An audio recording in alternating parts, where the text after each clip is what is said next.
All right, so happy Wednesday. Thanks for joining first and third. Just a disclaimer, this training is more geared towards staff today. So if you are an agent on the training, this is more staff geared. You're welcome to sit in and watch with us, but again, more staff geared today for first and third. So I am going to start by sharing my screen. And I would like to say, let's keep this as open forum as possible. I do have a few topics we're going to go over for RingCentral today in a crash course, specifically some topics that were requested.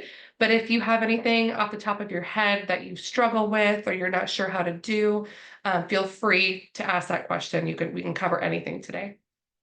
So a couple topics that wanted to be gone over today are the app versus the website. Personally, I love the website. I will always say to use the website. Sometimes it does look a little overwhelming, but it depends on what you're trying to do. So I'll go over both of them quickly. So in order to get to the website, I have it memorized, but it's service.ringcentral.com. And it will take you to the RingCentral login, asking for your extension and your password for your extension. And then yours will bring you to a screen a little bit different than mine.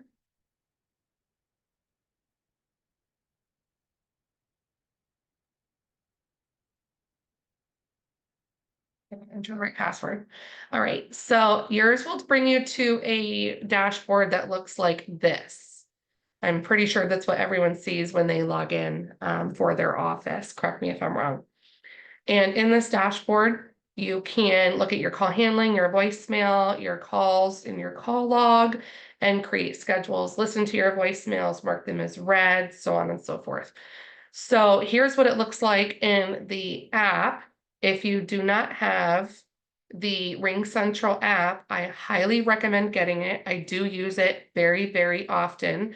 I do prefer the website again for settings, but the app is really nice too. And it, of course, has a text feature, message feature. You can look at your phone calls. You could do your voicemail here as well. It's a little more user friendly, I would say. Disregard this red bar. I'm not sure why it's doing all of that. Look at your contacts. Actually, I will say I do that more than anything else. I will search a contact here so quickly trying to find people's extensions versus the website. And I do use fax quite a bit as well too. So we'll go back to the website for now. If you don't have the app, it's very simple. I just tell everyone go to RingCentral desktop app as a Google search. Make sure you're clicking on a RingCentral link.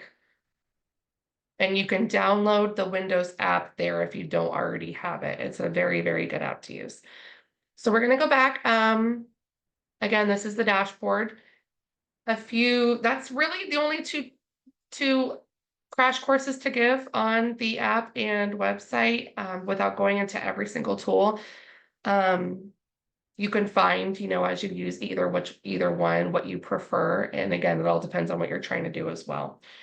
So I will cover blocking spam texts and calls. I will say I get a lot of requests on that.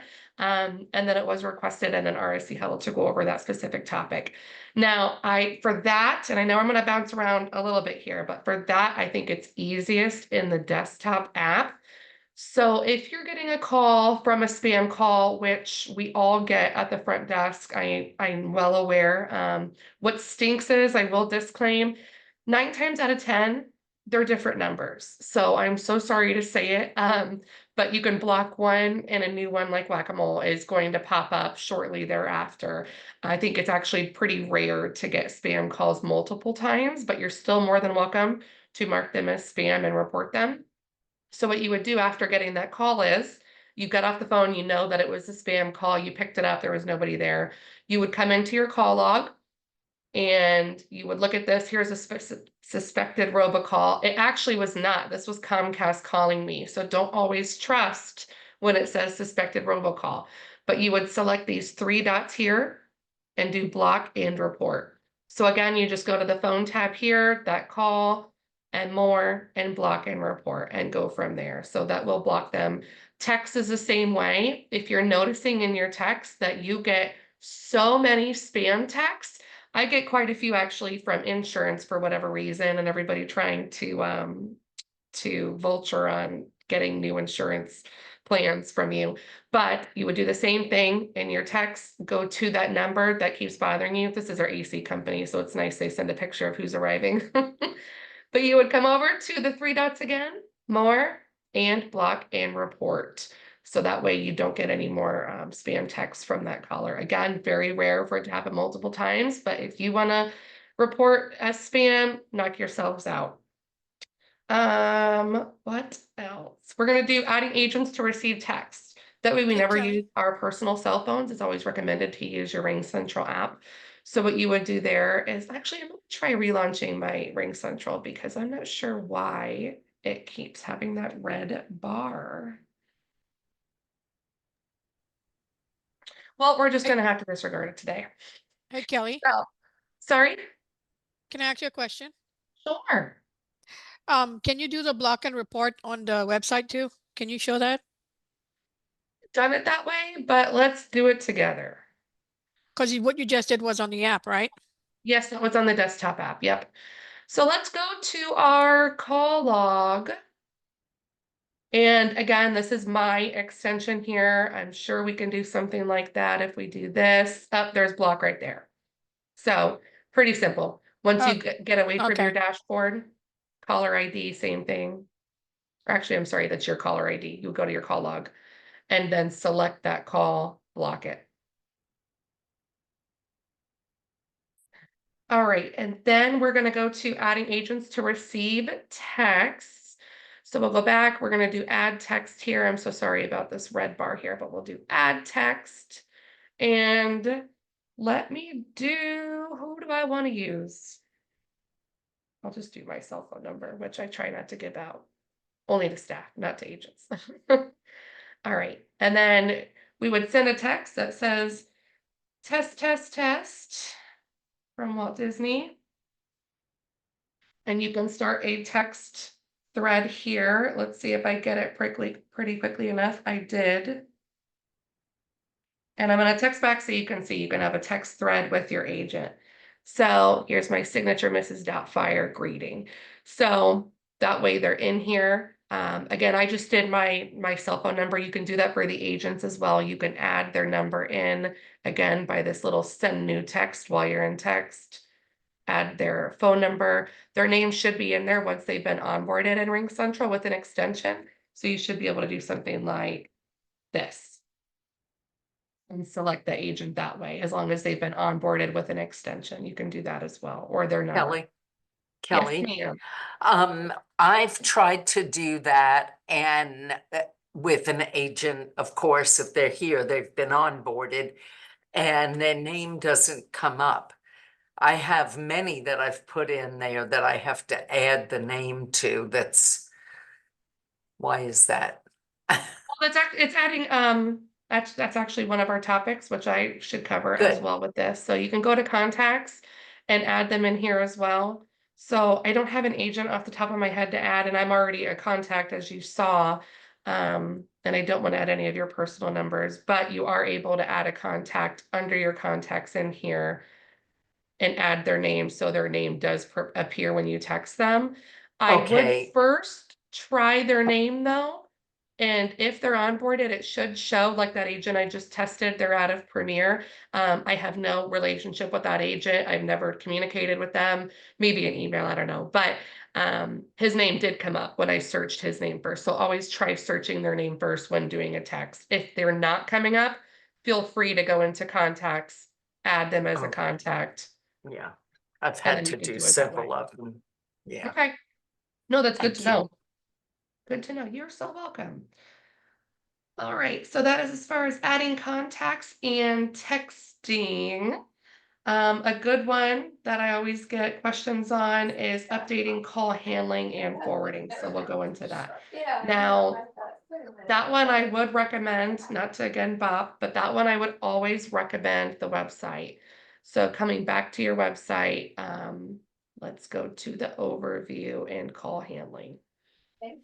So for your office, when you come into call handling, you can look in, it defaults to the work hours tab. This is how my phone is set up.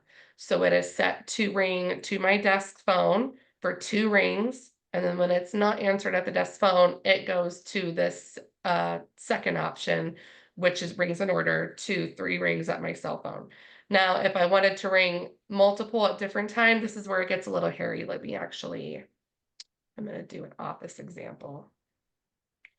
So let's do, only because of the hurricane, this office had some power issues, so they're currently closed. So let's look at Fisherman's Village and we'll give them some love today because they're still not open and hopefully opening tomorrow by end of Oh, day. good. Hopefully, fingers crossed. I don't want to jinx it. So in here, and it'll look the same. You're gonna have call handling here. It'll look the exact same. You can look at how you want the office to ring. So see how mine was a little different. I had ring in order. So it rings my desk first, then my cell phone. When it comes to an office, which is why I wanted to show it in this scenario, quite a few offices have ring all at once. So they want to ring as a group. They want to ring that front desk, a portable if you have one in the office, and the manager. And that's how that is set up. Now, let's say we wanted to do an agent. So we want it to ring to the office and then to the agent. There are a couple different ways to do this, and I'm gonna tell you both ways, and I hope it's not too confusing.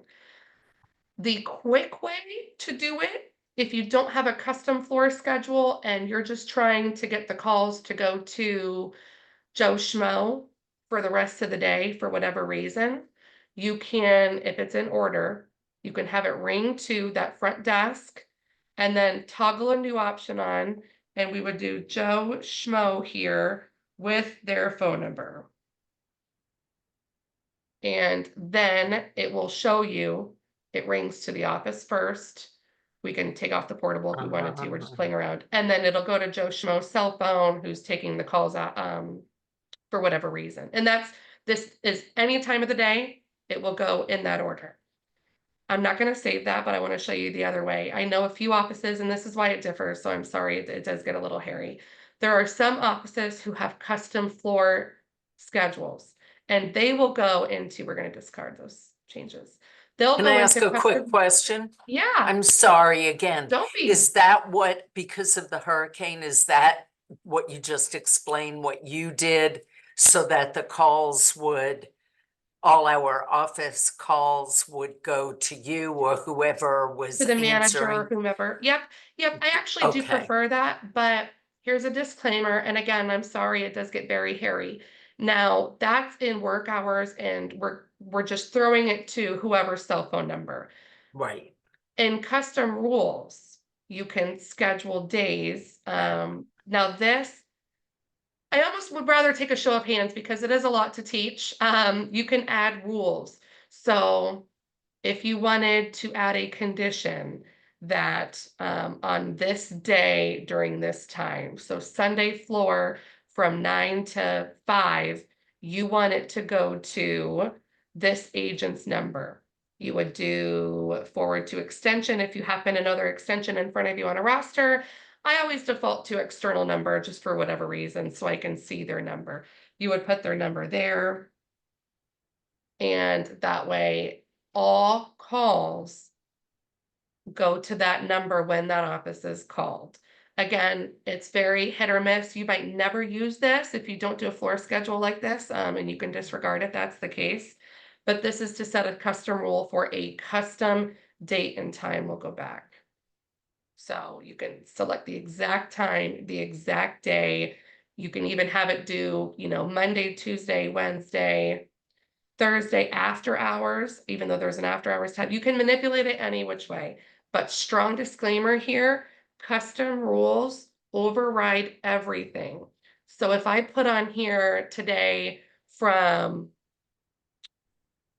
5 to 9 p.m., that I want it to go to Risa Wells, which we would never do that, but just for the example.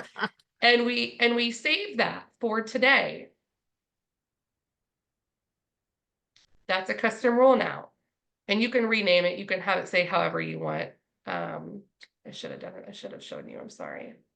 We can call this after hours Wednesday, which is what I highly, highly recommend. So you know what that schedule is, or we can call it, hurricane crisis or whatever the case may be.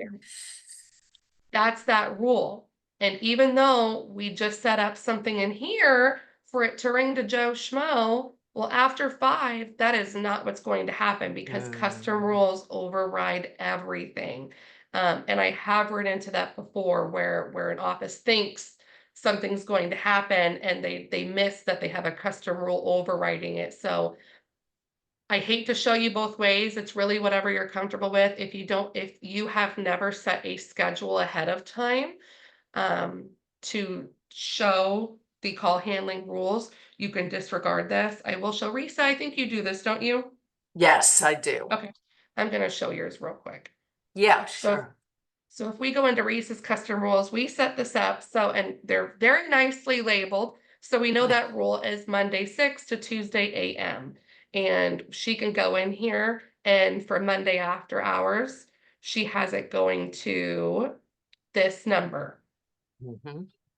and that's active. Now we can come in work hours all we want and we can make it ring to Becky for the hurricane for good reasons like we did before. And Becky won't receive those calls because again, that custom rule will override it always.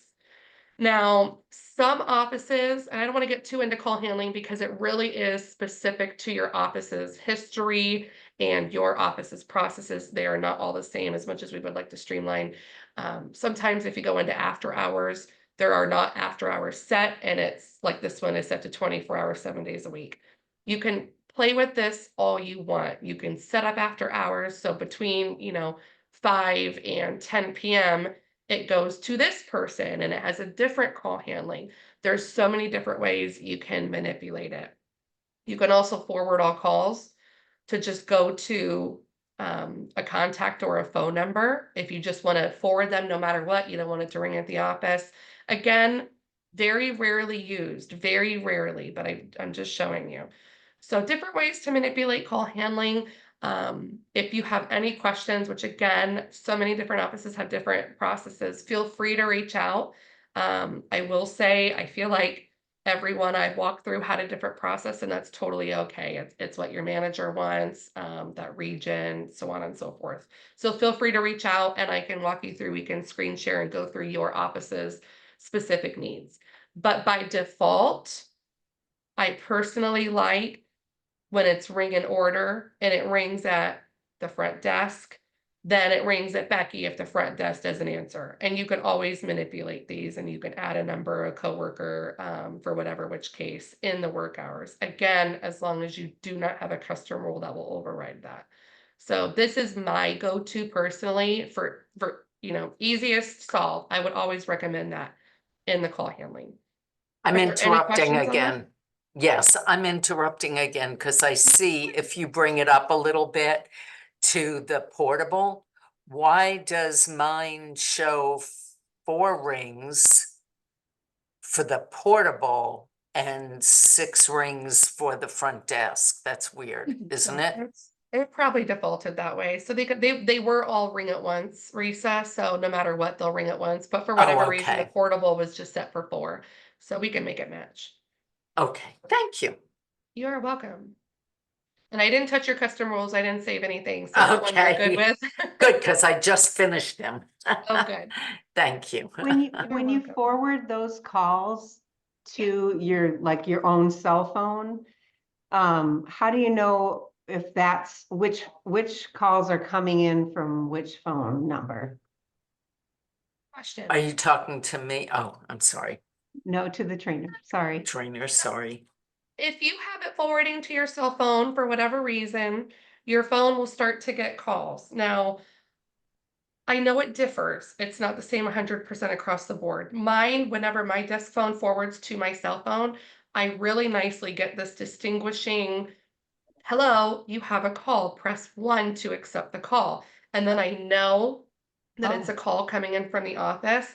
And it doesn't show me that it's my desk phone. It shows the number. And that really depends upon your settings, which that's a whole rabbit hole. Depending on how many rings Okay. you set it, I think if you set it for 8 rings to your cell phone, it will eventually go to your cell phone's voicemail.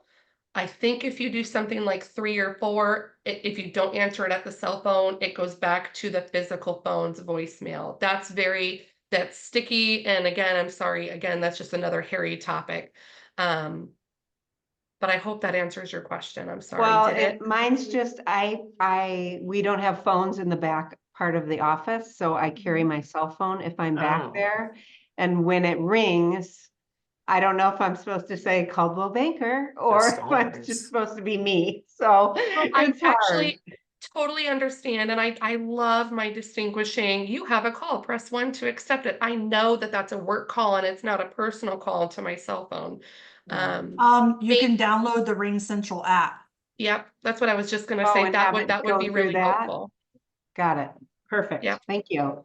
Again, it depended to your office. The most of you might not ever need to do that, or if you happen to have a portable in your offices. I know not all offices do, depending upon the office's size. But you can have the RingCentral app, and it will ring, and you'll know it's RingCentral, and how to answer it Yeah, properly. I have it. I've had to use it on occasion because it's about to come up winter season, we lose power. Yep.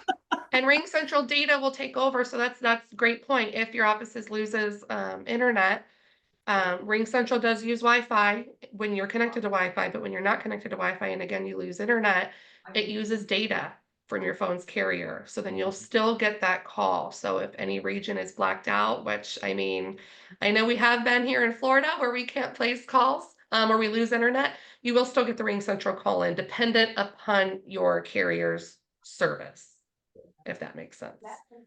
And then you can still work, you can transfer calls and use the RingCentral app. I have it, I love it.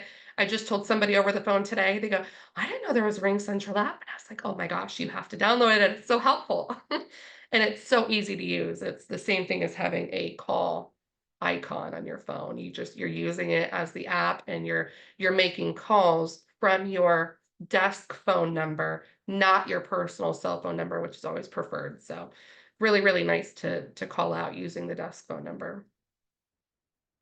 Are we good on call forwarding for now? Are there any questions on call forwarding? And again, do you have any process in your office that you'd like some help in setting up call forwarding? More than happy to do a one-on-one with you just because there are different ways to do it. All right, perfect. So we'll move to transferring calls and parking calls. Now, I did try to find a graphic. So I'm so sorry I could not find one, but I will, and we have different phones across the company, so keep that in mind. I know some are Polycom, some are, is it VTech, and Yelink, so it really depends. Now, I don't mean to get into a verbal training, but if you are able to kind of just take a look at your desk phone while you're on the call, maybe we can do it that way. And again, keep in mind, every phone is different. So I'll go over parking calls first. That was one of the topics to be brought up on this training. Personally, I have never parked a call. Does that mean you can't? No, you're more than welcome to park a call. Again, it depends upon how you were trained, the history of that office, if your office is used to parking calls, the manager, predecessing ASC, all of that. It just depends. Again, personally, never used it. I am a fan of transferring, and I'll tell you why. But I will explain parking calls to you because that was brought up. So parking a call is essentially when a call comes in, Sally Sue calls into the office and you as the ASC pick it up and you want to park the call because your manager, who's a couple offices down, wants to pick it up. Yes, you could transfer that call, which is why I personally prefer transferring it. If anyone wants to get parking out of their mind, I encourage it wholly, but just to explain parking, you can park the call by clicking more on your screen. There's a soft key more. When you get to more and I'm so sorry, let me go back. You can only do this when you have a caller on the phone. So if you want to walk through with me on this, you're more than welcome. You can call into the office using your cell phone if you want to call the office. And then once you pick up the call, you can click more and then park. What's cool about park, And it's a little, tricky is not the best word, but it's a little different. So you'll click park, and then you'll hear a woman's voice that says, in order to pick up this call, your call has been parked. In order to pick up this call, press star 801, and it gives you a new park code. So that's when you would say manager, it's stars 801. And then the manager would, on their phone, select star 801, and they would pick up the phone. That caller doesn't know, all they're hearing is hold music, and then the manager gets to pick up the phone, or the agent on duty, or whomever. Personally, I think transferring calls is much less work. And you can just do transfer, which is also a soft key that you can see while you're on a call again, and transfer to that agent's extension or cell phone number. Now, with transferring, I always recommend, if you don't have this on your roster, I highly recommend writing it on there or adding it as a line on your Excel or your Google Sheet, however you have your agent roster. So when anyone's sitting at the front desk, if they do that, it has clear instructions on how to transfer, because if you transfer with pound in the extension or their cell phone number, it will transfer that caller to the agent or manager, and it will show that agent or that caller's number. I'm going to stop sharing my screen so you guys can see all my hand movements. So let's say you get a call and you transfer it to Joe Schmo in your office, but you didn't do pound. You just sent it to Joe Schmo. Well, what happens is Joe Schmo missed the call, and what showed on his phone was your office's phone number. So Joe is going to go, oh, I missed a call from the office. I need to call them back. And he calls you back. And you go, and he goes, oh, I missed a call. And you're like, oh, I transferred an agent to you, and he doesn't know the cell phone number. Then you have to look it up. Easiest workaround is to always transfer with pound, and then the agent's extension or cell phone number. It will, in the long run, end up saving everyone so much work. And then Joe Schmo will get that caller's number on his phone. Even if he misses the call, it will show the caller's number, not the office's. So best way to transfer, pound extension or pound cell phone number. Any questions on transferring? Yes, Yes, and Lisa. this is because I'm sorry, I'm taking Don't over be this. sorry. Because I screen certain people's calls. So I had to type myself a little instruction. So when let's say I'm sending something to Joe, okay, I do not do the pound. I do on the soft key to transfer. I press his extension, and then he answers. I tell him who's on the phone, and then I've cut him off so many times I had to type this out. So then I can go ahead and hit transfer again, and it He'll connects get the them. call. Now, the only Yes. difference in that, let's say Joe gets that call, he goes, okay, yes, I want to talk to that person. Yes, You click transfer again, that call is now gone. You don't have it anymore. Joe has it. exactly. Let's say Joe does not remember to ask for that caller's number. And he goes, okay, I'm going to look up some properties and I'll call you right back. Well, he goes and looks at his phone and it's the office's number. So that's the only caveat to that is, and the agent should know, they should know to get their caller's number, but if they don't, they'll end up calling the office back. But yeah, screening, totally fine. I know we've all screened it for certain people in the company. Right. So it really just depends. But if you know these agents are used to getting calls and you just want to send it over there blindly without screening it majority of the time, pound extension or cell phone number. And then And it'll I show that caller. usually, just so for other people, I usually go right into the call log because it was the last call that came in. And I'll write the number down in case that exact scenario happens. Yeah, very smart, very Yeah, smart. yeah. Personally, I never did that. I always wait, and then they would call back 3 hours later, and you've had 20 calls since then. And they go, well, I missed a call. Well, what time did the call come in? And then they have to check your Yeah. call log, then you have to look at your Yeah. call log, and it's just No, super I've fun. learned. I've learned. I always Yes, write you it have. down for him. So Yes, you yeah. have. I have a question. When you when you transfer them to their extension, isn't their extension often tied to their cell phone? Yes. Yeah. Yep. And it will, yep, it's just a shorthand way to think of it. So it's a shorthand transfer. Yep. And that's what's on everyone's agent roster. Right. You would do, 5501 to transfer to Joe Schmo. It would automatically go to that Right. agent's extension. Yes. Got But it. it would show us there as your office number is my point. Okay.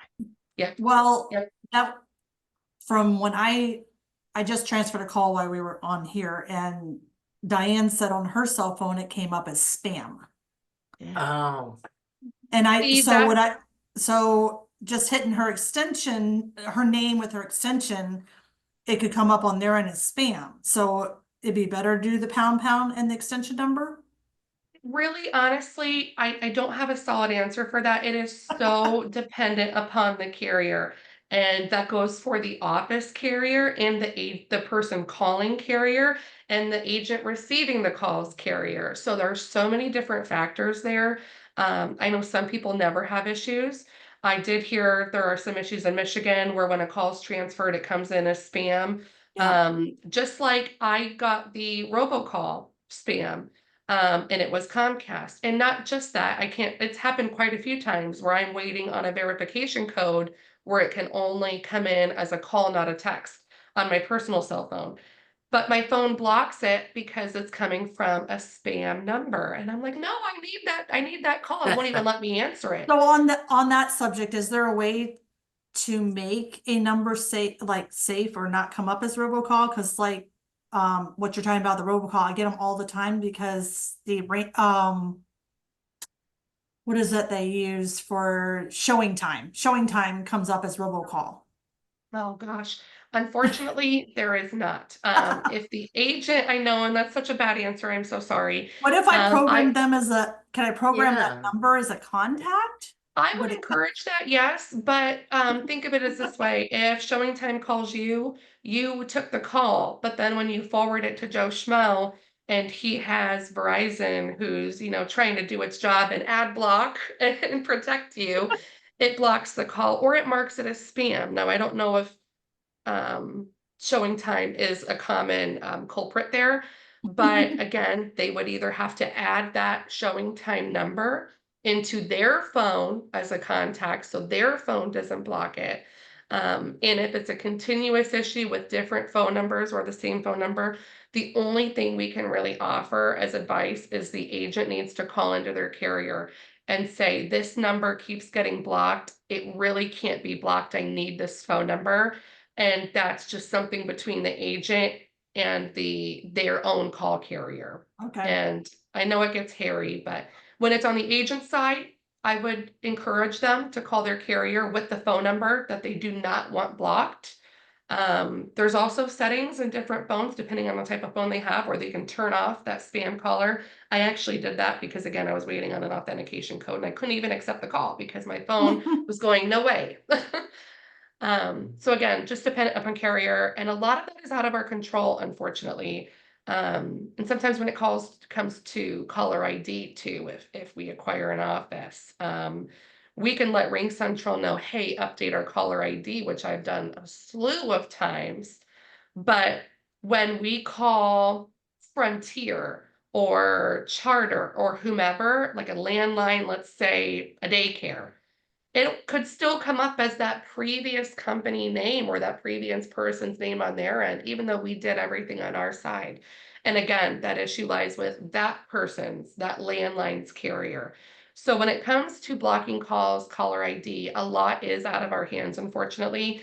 Always feel free to reach out and just make sure that that's the case. Because again, like let's say we acquire an office in Michigan. We can let RingCentral know again, hey, update the caller ID to be Coldwell Banker Schmidt, whatever. But again, if we transfer a call or we call a title company and that title company has a dinosaur landline provider, they might get the previous company's name on their caller ID, again, just out of our control. I hope that answers questions. It's not a good answer and I'm so sorry, but just there's so many different phone providers and carriers, and we can't control them, unfortunately. Are there any other questions on spam, blocking? Did I miss anything? A nice long first and third, but a lot of good questions. There's a Outside of few chats. I'm sorry, Kelly. There's quite a few questions in the chat. let me see. I did just see Michelle Cruz. Thanks for reminding me. Reese, I think we covered Jur. Yeah. And Kelly, can you get to the app and the 9 dots in top right? PM, do you mind expanding? So when you had on your screen share for the you know, the website, in the top right, go into, yeah, right over there by your name, your KE. If you go into those 9 dots, can you get into the app that way? Like click it and then go in that way. I mean, just click on the 9 dots. And I'm then, not seeing that, or these 9 Okay. dots. I'm sorry, I have yeah, something and then you covering my can go screen. right there. See the RingCentral app on the, there.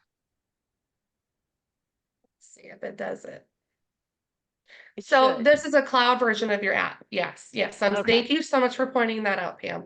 It really depends if Okay. you've ever utilized it that way. I know some people have. I encourage it fully if this is what you're comfortable with.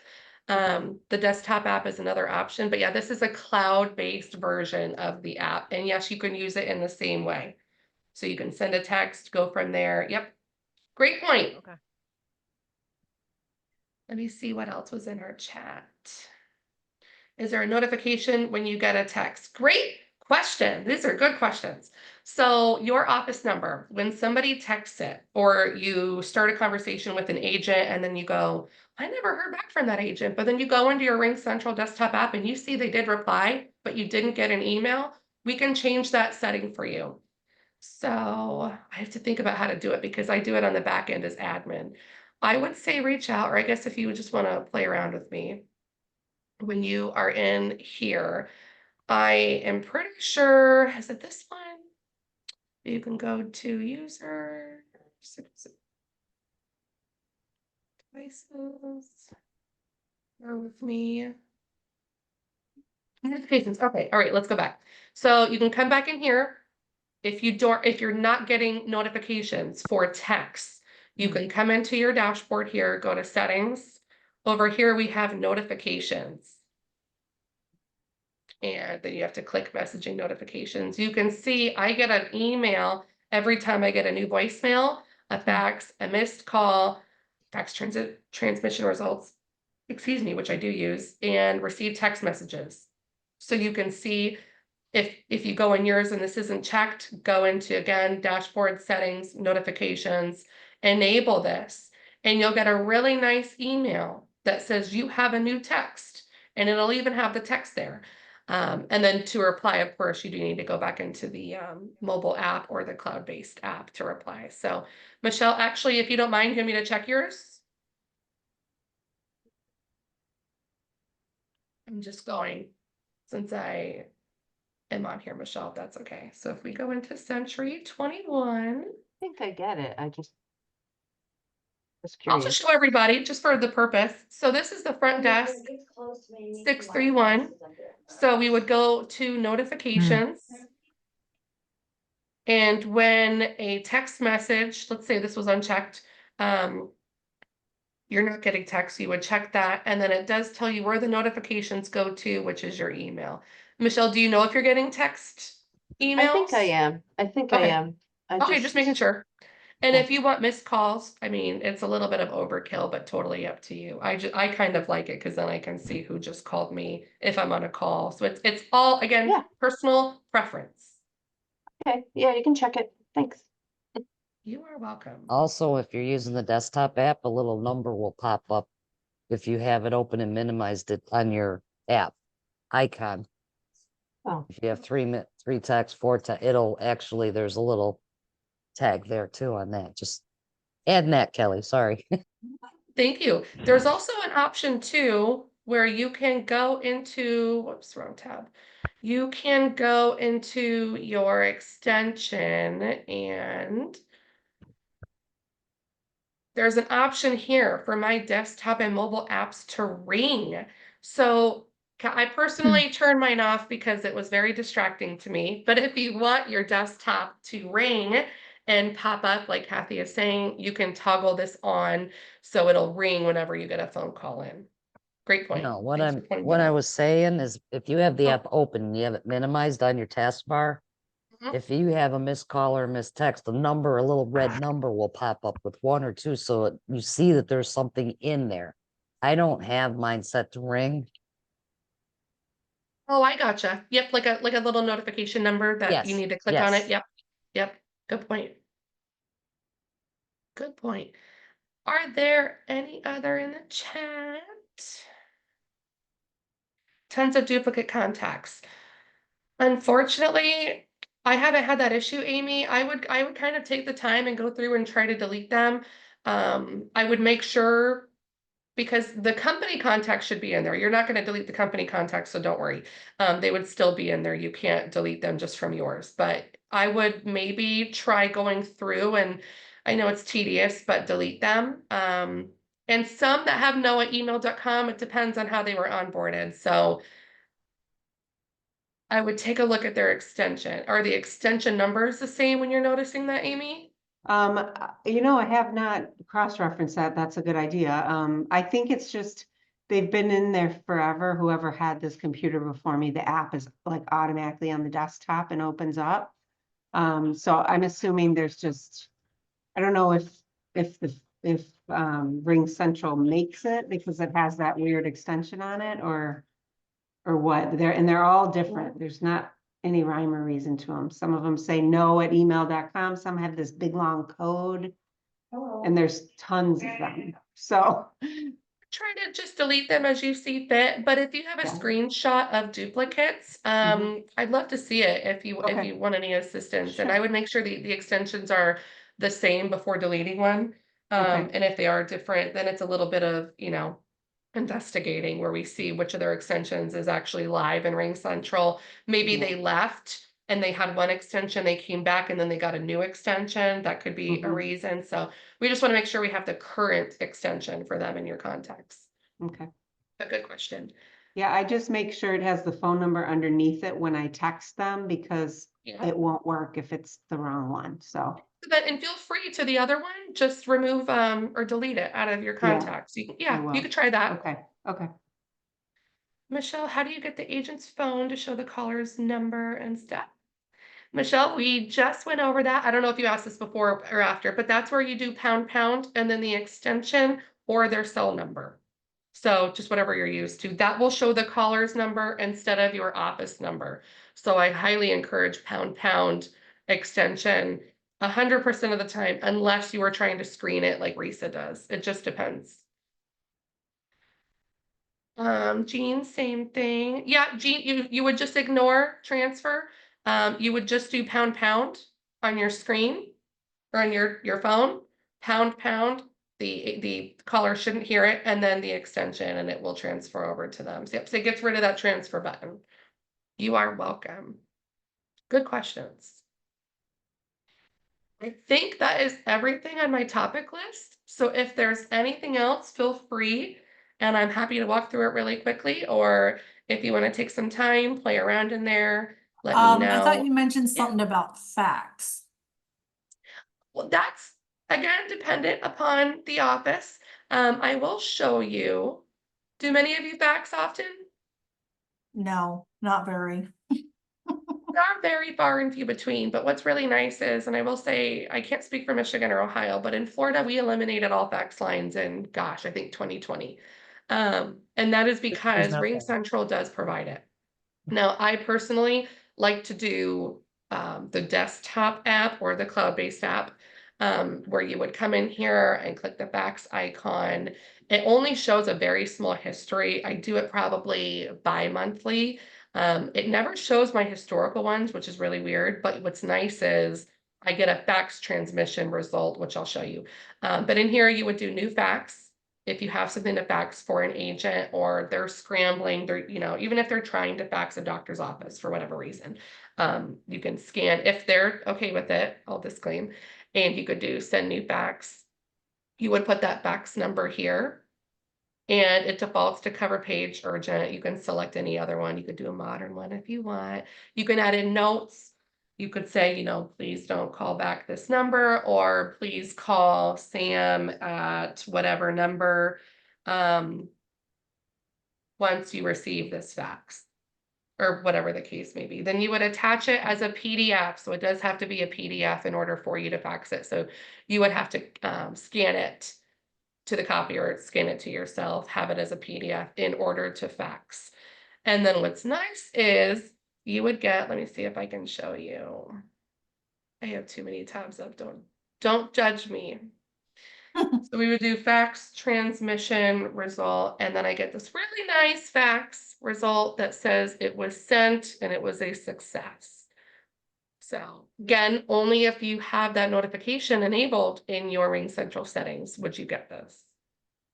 But also it's in here. It does say my first one failed for whatever reason. I think because I didn't put a 1. I think I put a 1 in this one, even though it doesn't show it. But it will show you this one was not delivered. This one was. So you do have that here. But again, it only shows here for a very short amount of time. Very short. If it showed all of them, I could scroll and scroll and scroll. I'm not sure why it doesn't show historical, but that is Why faxing. would you fax rather than just sending an attachment in an email? Oh, I am right there with you. Right there with you. Some people do require it. What I fax for, and only what I fax for, is DBPR, which is in Florida, our licensing division. They do fax processing as an option when they don't require a check. So they don't do emails. Now, I could get on my soapbox all day long. It's 2024 and we can get rid of fax and we can do secured emails instead, where you can just email somebody. But every now and then we do run into a company that only wants a fax sent to them. So it does happen. Okay. I'm glad it's far and few between, but Yeah. I you might haven't never sent a need it fax in again probably going forward. 10 years. Yeah. Good. No, that's good. I actually probably wouldn't have done it either myself, if I didn't have to fax in the licensing. But I have heard in an office before, oh, this agent's really scrambling. They have to send, you know, their mom's something to their doctor in the doctor's office. That's really a big culprit, is, you know, old-fashioned doctor's offices. Yes, I know we're a real estate office, but if your agent is scrambling and saying, can I fax something? And you know your copier doesn't have a fax line, it is something that we have. Again, if it has secure confidential information, I would always emphasize that it has to be emailed to you in order to fax. And then it's up to the agent whether or not they want that information sent to you via email in order to be faxed. Or they could just go to Staples or wherever the case is. But long story short, we have the capability. Some customers don't do emails, we fax. Yeah, yep, good point, Risa. Maybe it's a Florida thing. Maybe Florida just can't get rid of. I call it dinosaur machines. They are dinosaur machines, faxes. Any other questions before I let everybody go? This was a nice long first and third. I'm so glad for the engagement and the questions. I know it's a lot. It is. It's a lot to cover. We didn't even cover everything, believe it or not. So, oh, good. Can we receive faxes as well? Kimberly, great question. Before you have anybody fax, I would always encourage reaching out. It really depends upon how your RingCentral was set up in your office. I can't speak for Michigan or Ohio. I know our RingCentral guy, Rich, who I'm sure you know a lot of you have spoken with. He has asked, historically, at least in my case, do we want this phone number to be able to do we want this phone number to be able to receive faxes? When it's a front desk, I always say yes. Is that what it is 100% of the time? I can't speak for that. But long story short, we can check on our end, only on the very back end as a super admin, if your number is set up to receive faxes. And you could trial it if you would like. You could send your main desk phone number and fax. That would be the number. Whenever I set it up, I make sure the main number is the fax line. There's a setting on the back end where your main number, you know, 941-639-1090 is set up to not only make calls, but it's also set up to receive faxes. That way we don't have a fax number and a main number. We tried to get rid of that. But great question, Kimberly. You can always ask or feel free to just test sending yourself a fax. And if it doesn't go through, you know you're not set up, and then you can reach out to me and I'll make sure you're set up. Any last questions before I let everybody go? All right. Well, thank you again. You all were wonderful. It was a pleasure teaching RingCentral. Again, any process, any call forwarding, any crazy processes you have questions on for RingCentral, feel free to reach out. My email's long, but it's kelly@schmidtfamilyofcompanies.com, or my extension is 616, and I'm happy to screen share and walk you through anything RingCentral that you are